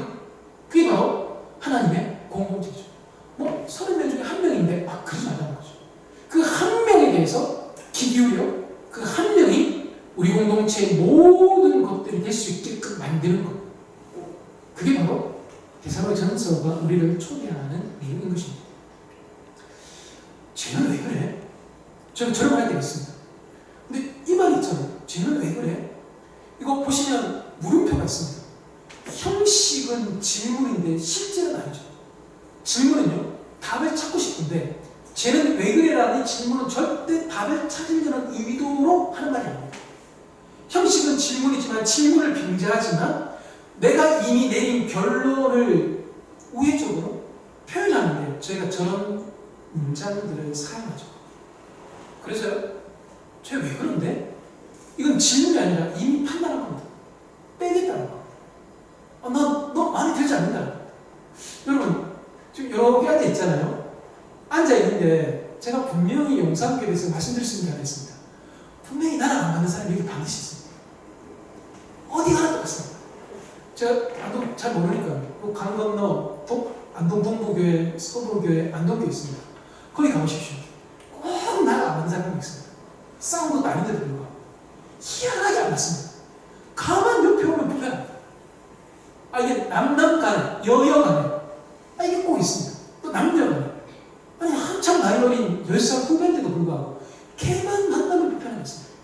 제가 저번에 교회 갔더니 목사님 저쪽에 있는 권사님하고 저쪽에 있는 권사님하고 지금 20년째 싸워요. 근데 그러면서 그 목사님 저한테 해주시는 말이에요. 이 두 분이 20년째 싸우다 보니까 교회 안에서 어떻게 하면 서로 한 번도 안 부딪히는가에 대한 것들이 이제 다 모여 있어요. 그래서 누가 언제 오고 누가 언제 오고 누가 딱 먼저 교회 식당 가서 밥 먹고 그 다음 몇 분 지나고 딱 가면 안 부딪히는 거예요. 그게 이미 다 20년 노하우가 딱 쌓인 거예요. 네가 먼저 네가 먼저 잘못했다고 시인해. 네가 잘못했다. 지금 그 기싸움을 지금 20년째 하시는 거예요. 아니 되게 안타까워. 교회라는 데가 그런 데입니다. 그러다 보니까요. 교회는 그걸 이겨낼 때 세상과 다른 차이점을 보여주는 공동체이기도 한 것입니다. 쟤는 왜 그래? 이러면요, 우리가 서로를 돌보라라는 것을 우리가 이뤄낼 수 없습니다. 이렇게 바꿔야 됩니다. 그 사람이 눌러야 됩니다. 누구누구가 왜 그런데? 그때 표정도, 목소리의 톤도, 그리고 위의 말은 두 명이서 은밀히 하는 말이지만 밑에 말 표현은 공개적으로 하는 겁니다. 사람들 다 있을 때 할 수 없는 말을 두 명이서 있을 때 하는 거, 그거 뒷담화입니다. 뒷담화요, 굉장히 반성경적입니다. 그걸 하지 말아라고 만든 공동체가 교회입니다. 교회 문 열고 딱 들어올 때 하지 말아야 되는 거, 남 비방하는 겁니다. 특히 그런 거 있잖아요. 지금 저 집사님 10년째 저 성격 그대로요. 앞으로도 안 바뀔 거예요. 절대 교회에서 그런 말 안 해요. 하나님 살아계심에 대해서 부인하는 겁니다. 쟤는 안 바뀌어. 아닙니다. 바뀌려고 지금 오지 않습니까? 그게 바로 교회잖아요. 누구누구가 왜 그런데? 라는 것을 공개적으로 이미 판단하는 것이 아니라 질문으로 받고 그 사람에 대한 연약함에 대해서 귀 기울여 듣겠다는 것으로 우리 공동체를 채워나간다는 것. 이게 바로 예수 그리스도를 닮아가는 교회 공동체의 특징인 것이죠. 여러분, 제가 첫 번째는 비움인데요. 예수께서 자기를 비우셔서 하늘에서 땅으로 내려오셨습니다. 제가 두 번째 체험은요, 나를 중심에 두지 않고 다른 사람을 중심에 두는 겸손한 마음에 대한 겁니다. 자, 그런데요, 이 성경이 쓰여졌던 것은 오늘날이 아닙니다. 이 성경은요, 2000년 전에 로마 시대 때를 배경으로 적혀진 것이 바로 빌립보서입니다. 오늘 한 책에 나오는 그 시대에 대한 내용인데 보시면요, 바울 시대에 겸손은 노예들에게 해당되는 것입니다. 겸손은 능력이 없기 때문에 가난하고 굴욕스럽게 사는 모습입니다. 그들이 생각했던 사회적 질서는 자신의 지위에 걸맞게 행동하는 것입니다. 사회적으로 지위가 높은 사람들이 낮은 지위에 있는 사람들과 어울리거나 동등한 권리를 갖는 것은 어리석은 일이자 질서를 파괴하고 사회를 불안하게 만드는 일이라고 생각했다고 합니다. 자, 마지막 문장 다시 한번 읽어볼까요? 사회적으로 지위가 높은 사람들이 낮은 지위에 있는 사람들과 어울리거나 동등한 권리를 갖는 것은 어리석은 일이자 질서를 파괴하고 사회를 불안하게 만드는 일이라고 생각했다. 이게 빌립보서가 쓰일 때의 사람들의 생각이고 교양이고 상식이었습니다. 그러니까요, 예수께서 비우셔서 땅에 내려오신 거, 이거 역행하셔야 합니다. 또 하나요, 바울이 성도들에게서 겸손하게 서로를 대라라고 얘기하는 것은 오늘 우리는 뭐 다 그런 게 당연하지 않냐지만 그때 당시는 그렇지 않다는 거죠. 겸손한다는 것은 그 시대의 사회적인 흐름에 역행하는 겁니다. 요즘 되게 인기 있는 책입니다. 이 사람 이제 지은이 자청이라는 사람입니다. 이 사람 자청, 자수성가한 청년의 준말입니다. 이 사람 이름이 뭔지는 아무도 모릅니다. 근데 지금 이제 거의 베스트셀러 5위권 안에 드는 자기개발 서적으로 계속 1위권 안에 드는 책인데요. 제가 여러분한테 이 책 지금 소개하고 싶어서 제가 이 사람을 인용하는 게 아닙니다. 이 사람은 되게 잘생겼습니다. 그런데 왼쪽에 있는 사진은 이 사람 그 어두웠던 시절입니다. 이 사람이 이제 방에 나오지 않고 게임만 하던 게임 중독이었습니다. 그러다가 20대 때 어느 날 소개받았던 책 한 권으로 인생이 바뀌었던 사람입니다. 이 사람은 지금 한 달에 1억 넘게 봅니다. 1억 넘게 벌면서 굉장히 지금 인기가 좋아서 책도 지금 완전히 지금 불티나게 지금 읽히고 있습니다.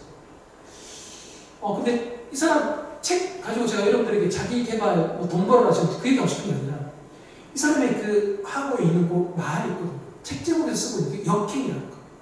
그러니까 내 운명과 본성과 기질과 유전자와 우리 공동체에 어느 정도 형성되어졌던 그런 습관들과 질서들과 패턴들과 문화들이 있습니다. 그걸 따라가는 사람을 이 사람은 순리자라고 합니다. 그런데요, 1%에서 많은 10%의 사람들은 그걸 역행합니다. 자기에게 역행할 수 있는 기회가 주어졌고 그 역행함으로 말미암아 자기가 지금 이런 삶을 살고 있었다라고 이렇게 이야기하고 있습니다. 바울이요, 이 장을 통해서 우리에게 전해주고 있는 예수님의 이야기와 그리고 교회를 향하여서 서로 돌보라 겸손한 마음으로 이렇게 제안하는 것은 그 시대의 문화와 질서를 역행할 것을 바울은 제안하고 있는 내용인 것이죠. 여러분, 예수님께서 이렇게 역행하심으로 말미암아 어떤 일들이 일어나게 됩니까? 예수님 역행하심으로 말미암아 10절과 9절과 10절, 10절을 보니까요, 모든 일에 위해 뛰어난 힘을 주십니다. 그분의 이름을 가장 존귀하게 됐죠. 또 예수님께서는 11절에 보니까요, 예수를 주라고 우리가 높이게끔 만드셨습니다. 하나님 이렇게 비유로 말미암아 그 시대를 역행하여 산 사람에게 하나님이 이런 높임을 행하시는데요. 여러분, 제가 지금 어디에다가 지금 노란색 지금 찡하게 만들었습니다. 하나님이 우리가요, 역행하여 남보다 낮아져서 뭔가 더디 가는 것 같은 행동들을 하게 될 때에 손해보는 것 같습니다. 왜 나만? 저기 용산교회는 어떤 역사가 있는지 모르겠는데요. 제가 예전에 청년부 회장할 때 되게 마음 아팠던 일이 하나 있습니다. 제 발 앞에 청년부 회장했던 형이 있습니다. 이 형이 어떻게 청년부 회장이 됐냐니까요. 보통 11월 말이나 12월 초에 왜 임원 뽑지 않습니까? 총회하는데 이 형이 1월 달에 제대를 하는데 형이 없는데 투표해가지고 이 형을 회장으로 썼거든요. 되게 당황스러웠대요, 형. 근데 자기 세웠고 자기가 사랑했던 공동체니까 와서 이 형이 1년 동안 회장으로 잘 섬겼습니다. 근데 그 형 다음으로 회장 되기 전이야. 제가 또 1년 동안 쭉 섬기는데 형이 전임 회장이니까 굉장히 저를 많이 도와줬습니다. 근데 이제 그 다음 저 1년 회장하고 난 다음에 이제 그 다음 회장이 또 바뀌죠. 근데 그 형님이 그 다음부터 다른 교회 가셨어요. 왜 다른 교회 갔냐 물어보니까 자기가 교회한테 너무 상처를 받는 거예요. 무슨 상처냐니까 자기한테 어떻게 물어보지도 않고 아직 제대도 안 했는데 와서 내가 다른 부분으로 내가 잘 도울 수도 있는데 근데 의사도 물어보지 않고 사람도 없는데 일꾼 세운다고 회장을 뽑아놓으니까 그게 자기 너무 힘들었대요. 제대해서 학교 적응하고 복학생으로 지금 이렇게 적응하기 너무 힘든데 교회도 그러니까 자기만 원하는 소리 같으니까 너무 힘들어요. 그래서 정말 뛰쳐나오고 싶었던 지난 2년 시간 동안 1년 회장 끝낼 때도 늘 그랬는데 그 다음 제가 회장할 때는 도와줘야겠다. 전임 회장을. 근데 이제 자기는 전전임이 되다 보니까 그 부담이 없었으니까 말빨리면서 딴 데에 간 거예요. 이게 이제 무리하게 그 일을 해나가는 거죠. 사람 세운다 해서 모든 것이 다 말다 되지 않습니다. 무리수를 두고 준비되지 않고 그의 의사와 같이 더불어 함께 가지 않을 때 굉장히 비겁거리게 되어진 확률들이 높은 것이죠. 역행한다는 게요, 결코 쉽지가 않습니다. 그렇게 살아간다는 거, 내 모든 것을 다해서 섬기겠다는 거, 결코 쉬운 일이 아닙니다. 작은 거든 큰 거든. 그런데요, 그러할 때에 하나님께서 가만히 계시지 않습니다. 예수님께서 비우셨고, 그리고 빌립보 교회가 내가 아니라 다른 사람들로 채우겠다라고 갔을 때 하나님이 가만히 계시지 않죠. 우리가 늘 염두에 두는 게 뭡니까? 무리수가 있고 어려움이 있고 곤란함이 있고 여러 핑계될 것들이 많고 그럼에도 불구하고 하나님 우리에게 주시는 그 삶들을 살아나가면서 비우고 다른 사람들 채워나갈 때에 우리가 꼭 염두에 두게 있습니다. 하나님이 가만히 계시지 않는 겁니다. 오늘 저 매일 성경은요 레위기 25장인데 되게 독특한 단어입니다. 안식년과 희년을 지킬 때 하나님께서 내 복을 주겠다 하십니다. 이 복이라는 단어가 레위기에 여기 처음 등장합니다. 하나님이 말씀하시는 겁니다. 그러니까 하나님이 쉬는 자들에게 믿음으로 희년을 지켜서 3년 동안 추수할 것이 없어서 먹고 죽겠다, 먹을 것이 없어서 죽겠다라고 고민하는 자들에게 내 복을 주겠다는 것을 얘기하십니다. 그러니까 하나님이 우리의 작은 행동이든 큰 행동이든 거기에 가만히 계시지 않는다라는 것을 생각하여 믿는 공동체. 하나님 공동체죠. 하나님 비우셨던 예수님을 저렇게 높이셨습니다.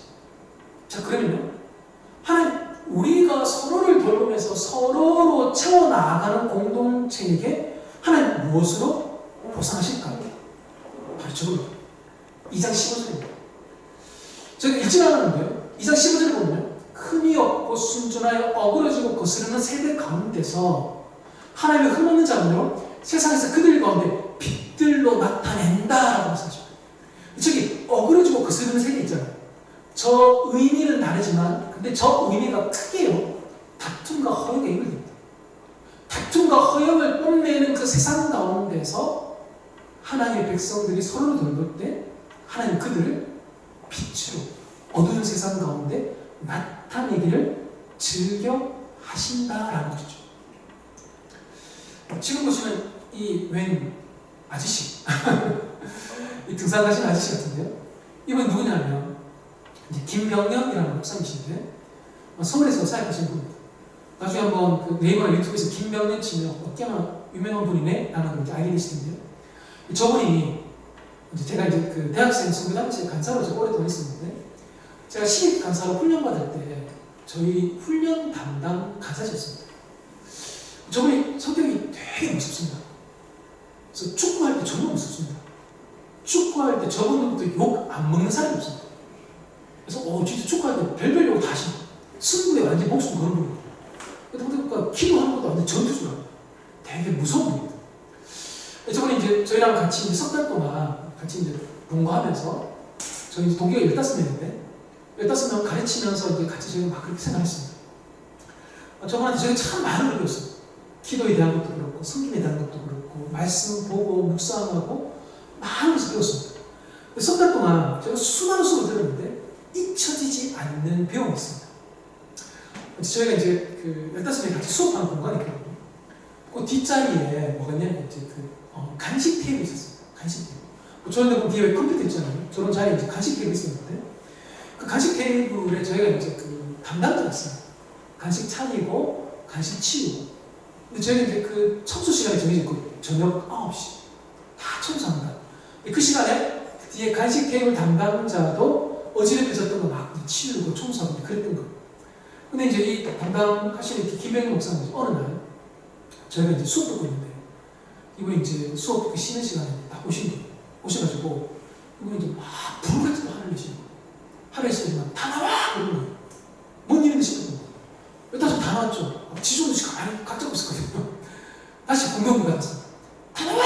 그러는데 누가 사고 쳤나 싶었는데 무슨 말씀하시고 싶어가지고 레포트 안 되기 때문에 그런가? 아니 저번 수업 시간에 우리가 뭔가 자세가 안 좋아서 강사께서 뭔가 좀 컴플레인 하셨는가 싶었는데 다 나와! 그러더니만 그걸 먹었어! 딱 그러는 거예요. 너거는 자기 없어! 막 그러시는 거예요. 다 때려치워! 막 그런 거예요. 막 쫄고 있는데 뭐 때문에 그러시나 봤더니만 저 뒤에 간식 테이블 꼬라지 마! 막 그런 거예요. 그 간식 테이블 보니까 엉망이지 않습니까? 거기 막 커피 먹고 막 커피 드립하다가 그 찌꺼기에다가 또 막 간식도 널널해져 있고 막 그러잖아요. 근데 저희는 그게 별로 중요하지 않았어요. 왜냐면 9시 되면 누군가가 치우니까 담당자. 이분이 그러시고 나도 알아! 9시 담당자가 치우는 거. 근데 그때까지 젓가락질 해야 돼! 막 그러시는 거예요. 그래서 막 혼내시면서 기본이 안 됐다고 시작해가지고 너는 그걸 안 받은 게 100%라면서 시작해가지고 온갖 걸 다 해가지고 기분이 좀 그때 좀 불편했어요. 근데 지금 그때로부터 지금 벌써 20년이 지났습니다. 20년이 지났는데 그 석 달 동안 수많은 기라성 같은 강사들로부터 배웠던 그 수십 시간의 강의가 있는데 잊혀지지 않는 게 바로 그겁니다. 아니 내가 할 일도 아니고 아니 내가 담당자라고 9시 하겠는데 아 맞아. 이게 우리가 다 같이 공동생활하고 있는 상태에서 그렇게 어지럽혀져 있으면 아 이거 불편하고 눈살 찌푸리게 되고 우리 전체의 생활 환경과 수업에 방해가 되는 거 맞지? 그러면 나라도 조금 내가 만약 담당자라면 9시 아니더라도 또 점심 먹고 난 다음에 또 저녁 먹고 난 다음에 조금 치우면 되겠네 라는 걸 아 그때 정말 깊이 배웠습니다. 제가 석 달 동안 훈련받으면서 그것 때문에 훈련받았다 싶은 생각이 든다. 이거 별거 아닌 것 같은데요? 굉장히 크더라는 거죠. 여러분 지금 이 교회를 제가 말씀드린 거예요. 이건 제가 구글에서 검색하다가 제가 가장 적절한 사진하고 제가 캡처한 거지. 저 특정 교회를 제가 말씀드립니다. 제가 이제 좀 마무리를 좀 하겠습니다. 제가 몇 년 전에 서울에 일이 있어서 가게 됐습니다. 주일날 제가 이제 예배를 드려야 되는데 서울에 땡땡교회 청년부로 아주 유명했던 땡땡교회에 한번 가보면 좋겠다 싶은 마음이 들었습니다. 그래서 땡땡교회에 제가 청년부 예배를 제가 드리러 갔습니다. 어우 어마어마하더라고요. 1,000명이 모여있는데 청년부시 좁더라고요. 엄청나더라고요. 대구에 있는 교회도 본당보다 더 크게 청년부 예배시죠. 그래서 1,000명 모이더라고요. 찬양을 막 부르는데 너무너무 가슴 감동이 아 역시 유명한 이 교회 청년부 막 두 손 막 들고 찬양 드렸습니다. 그러면서 이제 강구 시간이 딱 있고 그 다음에 설교 시간인데요. 강구 시간인데 청년부 목사님 나오셔서 강구하시고 난 다음에 그 다음 그 교회 전체 교육 디렉터 하시는 목사님 나오셔서 강구를 하시는 거예요. 이분이 왜 오셨냐니까 제가 이제 갔을 때 3월쯤인데 오셔가지고 이분이 이제 강구하시는데 땡땡교회 교육부 전체 디렉터 누구누구 목사입니다. 청년부 여러분 제가 여기 와서 제가 강구하는 이유는 뭐냐면 고등부 교사가 부족합니다. 그래서 우리에 계신 청년부 우리 형제 자매들이 고등부 교사로 좀 섬겨주시면 좋겠습니다.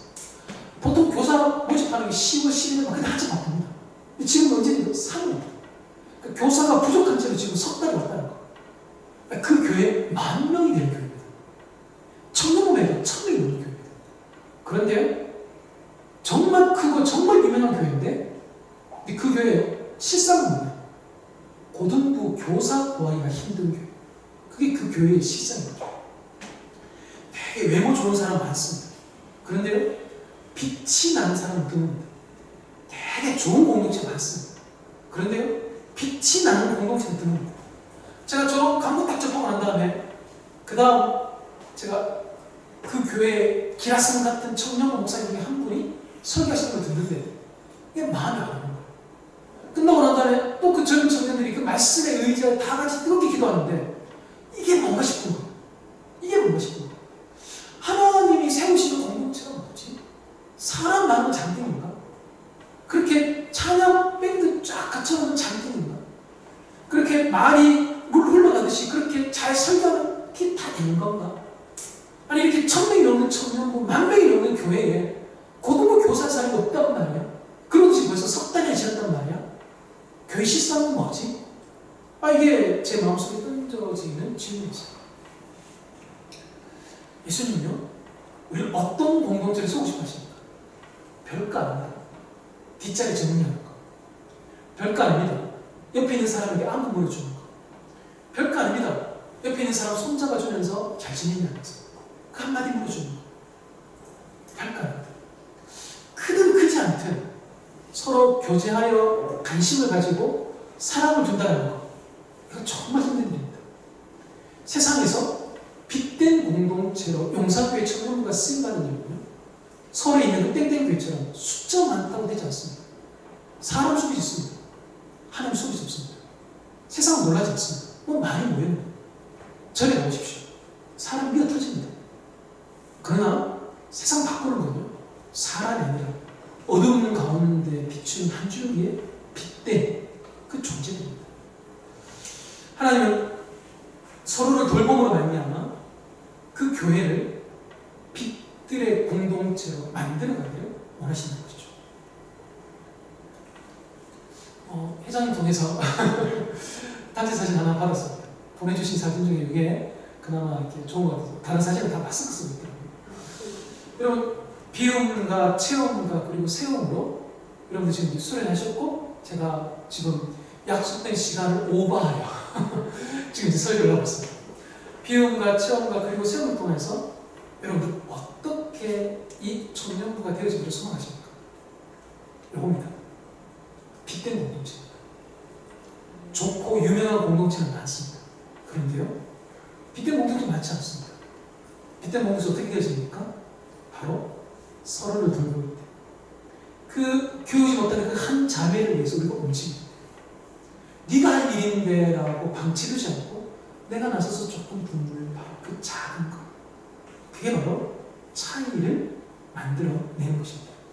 그게 바로 세상을 역행해 내는 하나님의 사람들의 모습인 것이죠. 예수 그리스도께서 우리를 위해서 피우셨던 것, 그거 우리가 쫓아가야 됩니다. 그런데 여기서 시작합니다. 50, 50 시작하죠. 49, 48, 45, 40인지. 그러면요, 편하지 않죠. 어느새 이미 많이 기울어졌다는 것을 발견하는 것입니다. 한 걸음이고, 한 명이고, 하나의 작은 섬김입니다. 그게 우리를 세상 가운데서 빛들로 나타내시는 하나님의 공동체로 세워 가꾸시는 것이죠. 우리 주 예수 그리스도께서 사랑하시는 우리 안동용산교회 우리 청년부 형제 자매들이 이번 여름의 이 시간들을 통해서 하나님을 닮아 비우시고 서로로 채우시고 우리 주님이 여러분들의 그 작은 수고로 세우시는 것을 경험하시는, 여기 중요합니다.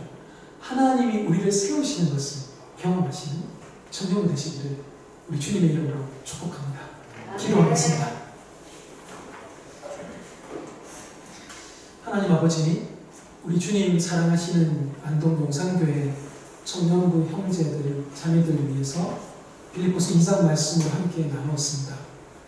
우리 주님이 비우셨던 것처럼 우리가 하나님의 말씀으로 채우게 하시고, 우리 주님이 우리 서로 돌보라고 권하시는 것처럼 우리도 작은 지체명에게 관심을 기울이게 해주시고, 바울이 데살로니가전서를 통해서 말했던 것처럼 특별히 약하고 연약하고 우리 공동체를 더디 쫓아오는 것 같은 그 사람에게 마음 쓰고 멈추고 애쓰고 기도하는 그 한 사람으로 말미암아 기뻐하고 감사하는 공동체 되도록 도와주십시오.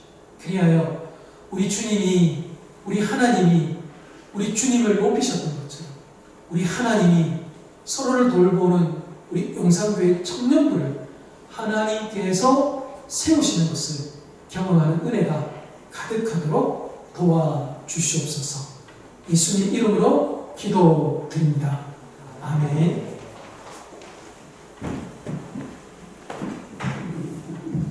네, 우리 귀한 시간, 또 귀한 말씀으로 우리에게 양식을 보여주신 우리 목사님께 감사의 박수 드리겠습니다. 네, 감사합니다. 좀 저희 주제에 맞게 너무 말씀을 주셔서 제가 지금 너무 벅찬 것 같습니다. 이 시간은 저희들이 이제 기도의 시간을 갖고자 합니다. 이 기도회는 오늘 목사님 말씀하신 것처럼 채움의 시작입니다. 각각 남을 돌보는 일이 있어서 그를 위해서 기도할 수 있다는 것, 기도해야 한다는 것, 그것이 사랑이 아닐까요? 시작이 아닐까요? 우리 청년부가 사실 기도회를 많이 해본 적은 없습니다. 이번 기회를 통해서 저희들 나라를 위해서, 또 교회를 위해서, 우리 청년부를 위해서, 자신을 위해서 함께 기도회를 시작하고 이 시작을 통하여서 앞으로 기도의 시간이 더 많아지기를 소망합니다. 함께 우리 좀 죄송하지만 조금 자리를 우리가 그래도 정말 합심해서 하고 싶어요. 이 기도가 그냥 기도가 아니라 정말 그 체험의 시간, 서로를 돌보는 시간이기 때문에 조금 더 앞쪽으로 해주시고 최대한 옆으로 이렇게 공간을 띄워주시고 앞으로 좀 눕혀서, 왜냐하면 좀 크게 하고 싶기도 할 것이고 울고 싶기도 할 것이고 또 조용히 하고 싶기도 할 것입니다. 각자 자신의 기도 스타일대로 그렇게 하고 싶습니다. 있습니다. 자리를 느슨하게 또 나만의 공감을 할 수 있는 자리를 자유롭게 자리를 좀 띄엄띄엄 해주시고 마음껏 좀 여러분 오늘은 좀 삶에서 가장 큰 소리로 하셔도 됩니다. 가장 간절하게 하셔도 됩니다. 좀 온전히 하나님이 인도하심을 따라서 우리가 이 시간 기도하기를 소망합니다. 먼저 우리 찬양을 드리기 원합니다.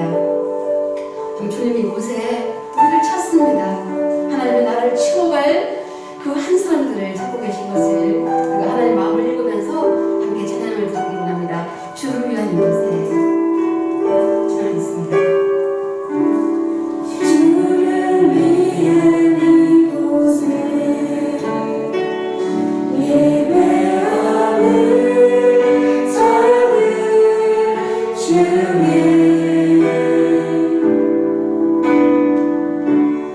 그가 잠들이 없어 주님께서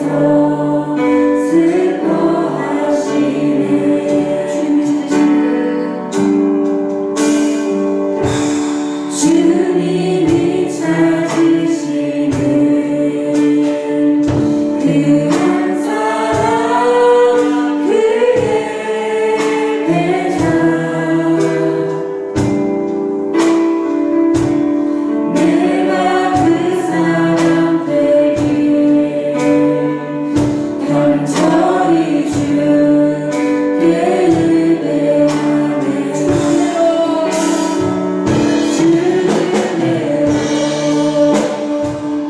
이곳에 서 있는 주님께 엎드려 절하네 그 어느 것도 남기고 없네 주님만 경배해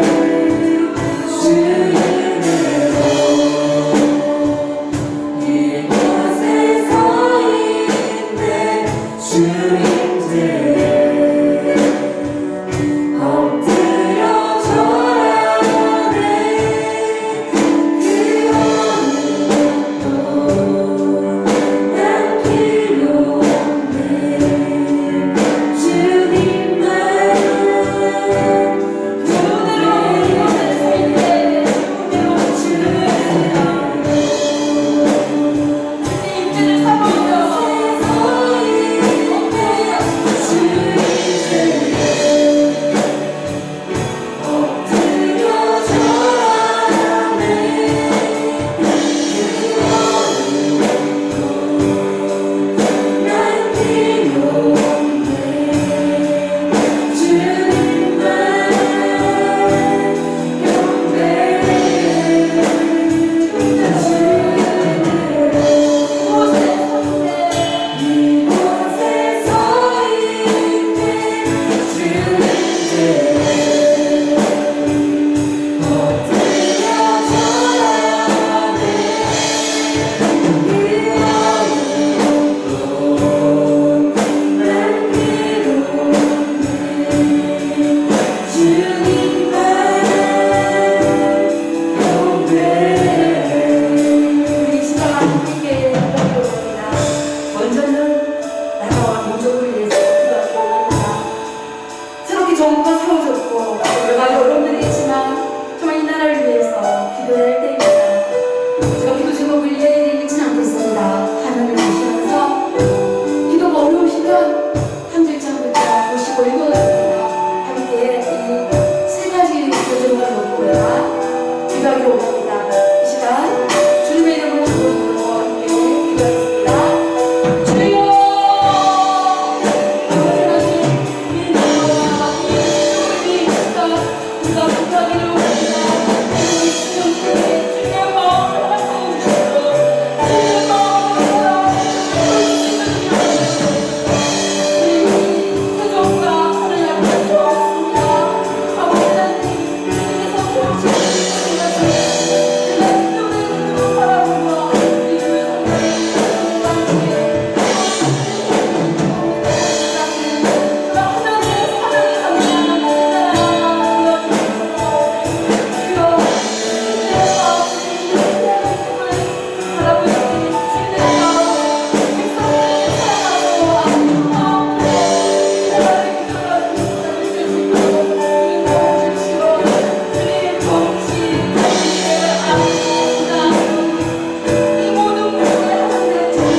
옛날 우리 조상들이 하였던 것처럼 이 민족을 통하여서 하나님의 일을 이루실 것을 기대합니다. 저희도 이제 두 번째는 한국교회와 우리 우산교회를 위해서 함께 기도하려고 합니다. 정말 우리 선교들은 또 우리 믿음의 선교사님들 또 우리 조상들은 자신을 헌신하면서 섬겨왔습니다. 어떤 환난과 가난과 수고로움도 그들은 다 믿음으로 이겨내 왔습니다.